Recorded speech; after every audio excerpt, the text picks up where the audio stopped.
Madam, finally আজকে আপনার ডিভোর্সটা তো করিয়ে দিলাম। আর কথা ছিল 20 লক্ষ টাকার, তাও আজকে আমি আপনাকে পাইয়ে দিলাম।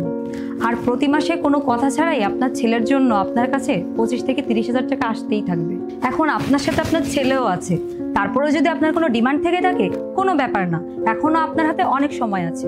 আমি জজ সাহেবের কাছে সময় চেয়ে রেখেছি, তখন আমি তাকে আবার সব কিছু বলবো। ঠিক আছে ম্যাডাম, আমি যাচ্ছি, আমার অনেক কেস আছে, আর আমার ফিসের দিকে একটু খেয়াল রাখবেন। হ্যাঁ হ্যাঁ নিশ্চয়ই, আমি অনলাইনে পেমেন্ট করে দেব। আচ্ছা ঠিক আছে, আমি এখন যাই, আমার অনেকগুলো কেস পড়ে আছে তো ওগুলো দেখতে হবে। আপনারা দুজন আপনাদের খেয়াল রাখবেন। বাবু আসি, ভালো থেকো। কেমন?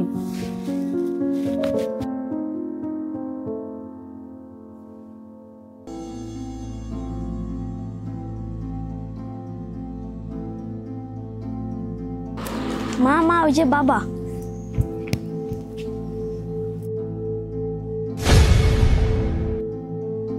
নির্ঝর, তুমি এখনো বাসায় যাওনি? না, তোমার জন্য বসেছিলাম। বসো না এখানে।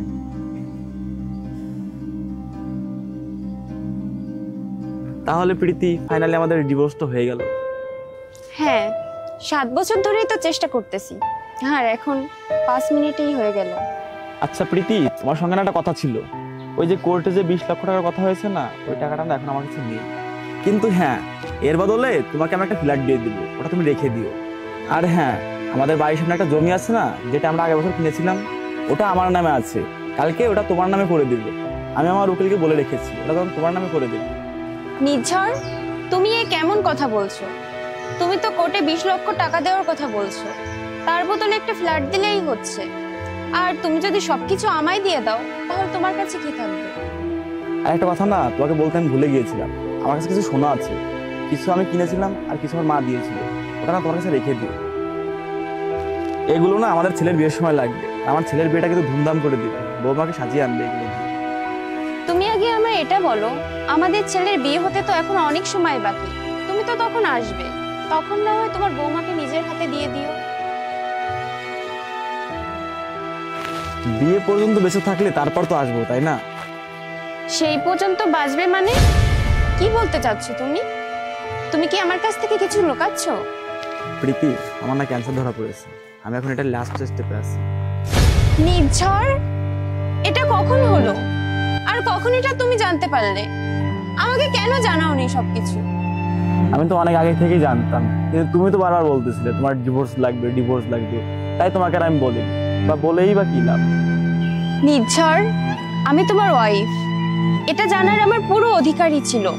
তোমার কি মনে হয় তোমার ক্যান্সার আছে এটা জানার পরেও আমি তোমাকে ডিভোর্স দিতাম? দেখো প্রীতি, আমি না আমার ভাগ্যকে মেনে নিয়েছি, কিন্তু আমি তোমাকে অনেক ভালোবাসি। আর এখন এসব দিয়ে আমি কি করব? আমি না এখন খুব একা, আমার তো কেউ নেই। যারা ছিল তোমরা দুজনে, কিন্তু আমি তো এখন একাই থাকি। আর আমি চলে যাওয়ার পরে তোমরা অনেক ভালো থাকো, সুখে থাকো, আমি এই কামনাই করি। আর তোমরা নিজেদের প্রতি অনেক খেয়াল রেখো, ভালোভাবে। নির্ঝর, তুমি যদি এই কথাটা আমাকে আগে বলতে, তাহলে কি আমি কখনো তোমার কাছে ডিভোর্স চাইতাম?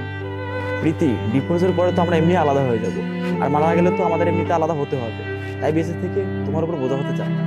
আর প্রীতি, আর একটা কথা, তোমার উকিলকে বলো সমস্ত ফর্মালিটি যেন ভালোভাবে পূরণ করে। দেখা গেল আমি মারা গেলাম, তারপরে কেস চলতে থাকলো, তখন আমি উপরওয়ালার কাছে যে কি জবাব দিব বলো? ব্যাস, অনেক হয়েছে, এবার তুমি চুপ করো। তোমাকে এই অবস্থায় ছেড়ে আমি কোথাও যাব না, তাও এত খারাপ অবস্থায়। দেখো প্রীতি, শুধু শুধু জেদ করো, তাই এমনিতে আমাদের ডিভোর্স হয়ে গেছে, আর ক্যান্সারের লাস্ট স্টেপে আছি। এটা কখনো ঠিক হবে না। শুধু এটুকুই বলবো, তুমি তোমার আর আমার বাচ্চার খেয়াল রেখো, আর ওর ভবিষ্যৎ সুন্দর করে গড়ে তুলবো। থাকো তুমি চলে যাচ্ছি।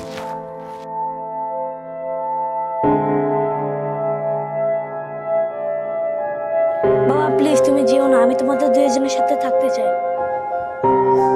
মা আছে না তোমার কাছে? তোমার মা অনেক ভালো, তোমার অনেক সুন্দর করে খেয়াল রাখবে। বাবা প্লিজ।